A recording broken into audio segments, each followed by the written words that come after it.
one question we keep getting asked in every single CPD, because part of when we're talking in the CPD session, we talk about check your license out on Fair Trading website and make sure that you've got what you think you've got. Make sure if you think you're an accredited auctioneer that it is there on your license. If you think you're a Class 2 or a Class 1, that's what your license actually says. So you need to check the Fair Trading Register for starters to check that you are what you think you are in terms of your licensing categories.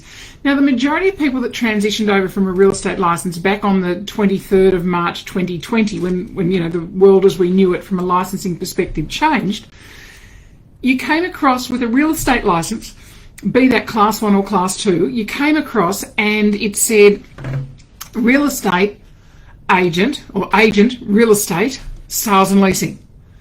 So if you had a business agent's license, you came across with real estate business broking. So they were the conditions on your license, or some people call them restrictions. You're restricted to just doing sales and leasing, if that's what your real estate license says, or you're just restricted to doing business broking. Now, if you had a stock and station license, it came across as a stock and station license. If you had a strata license, it came across as a strata license. If you had a buyer's agent's license, it came across as a real estate license, sales and leasing.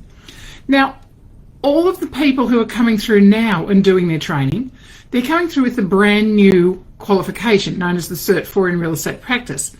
Now, when they come out, they will have an unrestricted license. They will come out with agent real estate and, stock and station and strata. But let's just talk the real estate one. They will come out with meaning that they can sell businesses if they choose to. They may not have studied it, but they will be able to sell businesses. We suggest that they get some real skills in that area before they do it, but it's something they're allowed to do. If you have, as I said, check on the Fair Trading site, and if your license says real estate sales and leasing, you are not permitted to sell businesses. So, can you fix that? Yes, of course you can.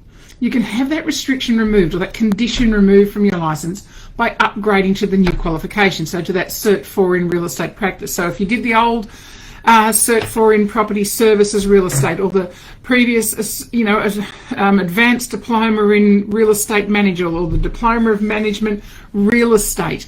There's a whole range of different qualifications. There's been about 10 qualifications in the last 20, 25 years. So whichever flavour of that was that you did to get you a real estate licence, it doesn't give you, it's not the brand spanking new real estate qualification, which is the Cert 4 in Real Estate Practice. So that's the one you need. Of course, we have a transition program. You don't need to redo the whole course again, because there's a gap. So what we offer is a gap process, and we can get you from wherever you are, so long as you're an active agent, and that's really important. So that you're in the industry, you've been doing your CPD, and obviously we talk you through all of that. Then you do some gap assessment and some training, and then you come out the other end with the new qualification. Now, when you submit anything to Fair Trading for a new category of license, for an upgrade from a Class 2 to a Class, or from an assistant agent to a Class 2, from a Class 2 to a Class 1, to take the restriction off your license, every single one of those, you also need to attach your work experience logbook.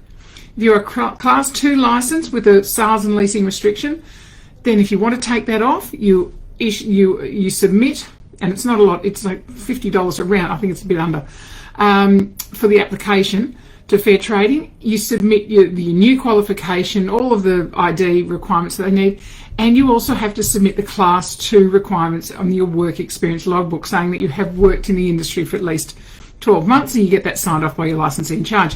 If you're a Class 1 license and you are wanting that restriction taken off your license, same thing. You've got to submit that work experience logbook. That is something that we will talk to you about when you start the process of doing that transition to take the real estate, the sales and leasing condition off your license. So guys, if that's where you're at and you want an unrestricted real estate license, then talk to us about it. And everywhere that we are going in the next, for forever now, this doesn't have a time limit on it of the 23rd of March to get it done. This is just something that you will do as you go along. So let's have a look at that as an option. If you're interested in that, talk to us.